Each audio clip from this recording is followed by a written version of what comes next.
Hi, I'm Nikki, the Obsessive Bookseller. Welcome to my channel, and welcome to episode 1 of my ebook 0 challenge. This one was introduced at the end of my A to Z challenge, which, for various reasons, all discussed in the middle of that very lengthy, very rambly video, that I am putting that challenge aside in favor of taking that same format that I was doing there of reading one chapter a day and applying it to my ebook collection.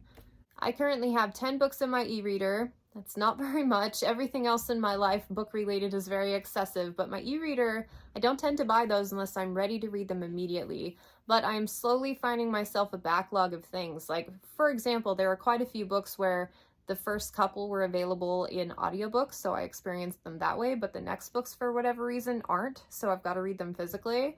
So I've got a lineup of there. I've got a few for Read Burn Hoard that I picked out. I read the first book, now I need to continue. And then I have a few arcs on there. A couple of overdue arcs, to be totally honest. And the idea is to kind of chip away at everything on that list. Now, I'm dealing with my Kindle only.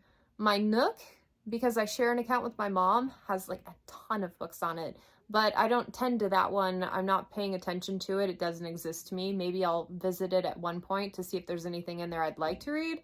But at the moment, 10 books, that's what we're dealing with.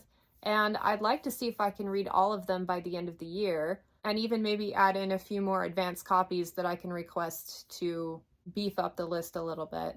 The current pick right now is System Collapse by Martha Wells. This is book 7 in the Murderbot series. It comes out next fall. I'm lucky enough to have a physical arc of it, but I also picked up an e-copy because I've been having a lot of trouble with my eyes over the last few months, and it's easier to read it in that format.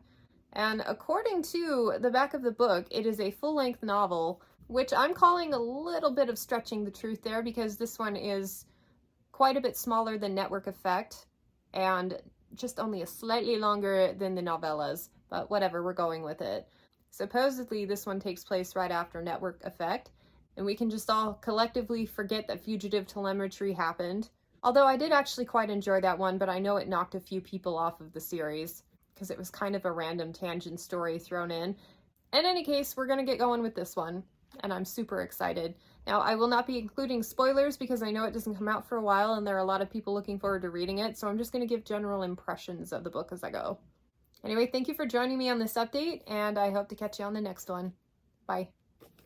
Most nights when I come in here to sit and read Murderbot, I end up spending some time staring at all of these books. And for the first few nights, I noticed a couple of places where I was missing books in the series or whether I had the wrong format.